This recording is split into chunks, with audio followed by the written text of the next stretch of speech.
Hi, I'm Pastor Kurt, and this is your 5-minute Bible study. Today, we're going to look at Luke chapter 16, verses 19 through 31. This is the story of the rich man and Lazarus. So this is a story that Jesus tells. It's like a parable. But there's a couple of interesting things that set this story apart from other stories that he tells.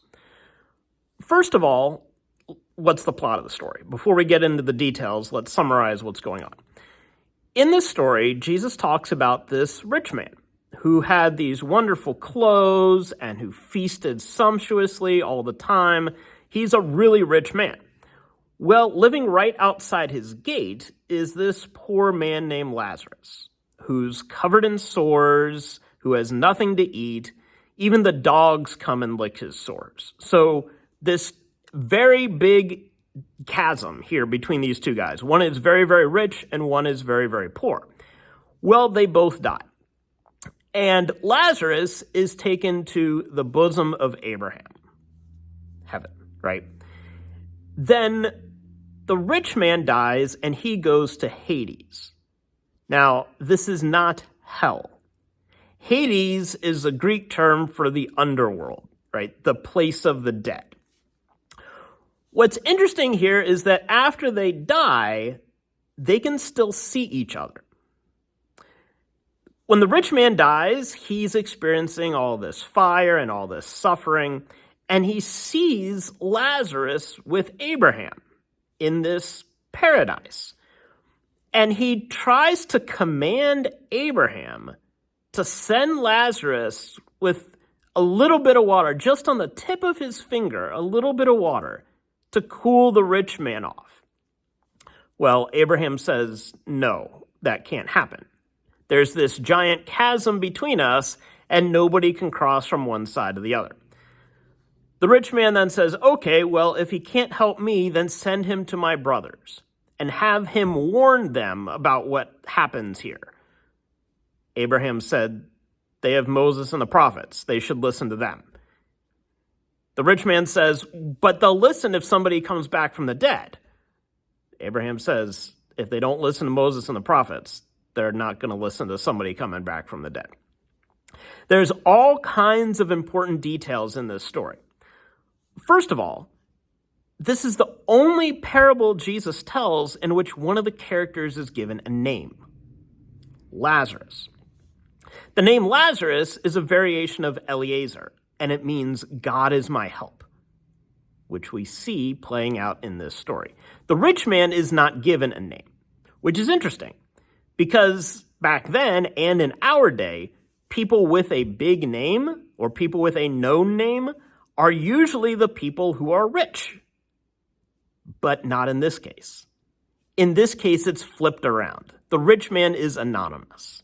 He has no name. It's the poor man laying outside the gate who has the name. Also, some people focus on the afterlife part of this parable, but it's not really a description of the afterlife. It's a description of this life. Think about the little part of the scene at the beginning before they die. I said that we have the rich man with all of his wealth and all of his food, and we have the poor man with nothing, and there's a giant chasm between them. In the afterlife, what is there? There's a chasm between them. And just like while they were still living, in the afterlife, they can see each other and talk to each other. Think of it this way. In our world, there are plenty of times that you are physically close to somebody, but you feel very far away from them. Maybe it's somebody that you just pass on the street. Maybe it's somebody in your own family, right? You might be related to them, but you don't feel really close to them. Maybe it's even your spouse. Maybe you are physically laying together in the same bed, but you feel like there's this giant chasm between the two of you.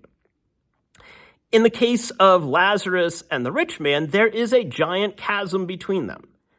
Abraham is there with Lazarus, whereas the rich man is there in Hades, and they can't cross. They can talk to one another, but they can't cross from one side to the other. While they were still alive, the rich man at least knew Lazarus' name because he's able to call him by name after they die. But we also hear that he's laying right outside the rich man's gate. So the rich man knows Lazarus, knows his name, but refuses to help him. In the afterlife, things are flipped around. Lazarus is unable to help the rich man. But the rich man still thinks he's in charge. He tries to command Lazarus to bring water. He tries to command Lazarus to go and warn his brothers. In fact, he tries to command Abraham to command Lazarus to do these things. This parable is more about how we treat each other now, before we die. It's a call to look out for those who are in our midst, those other Lazaruses among us. And it's a reminder that if you are like Lazarus, that you are still in God's care. Remember, his name means God is my help, right? So this parable is basically directed to us and to the rich man's brothers. It's a call for us to reach out to those around us. There's your 5-minute Bible study. Please remember to like, comment, share, and subscribe. And I'll see you next time. Thanks.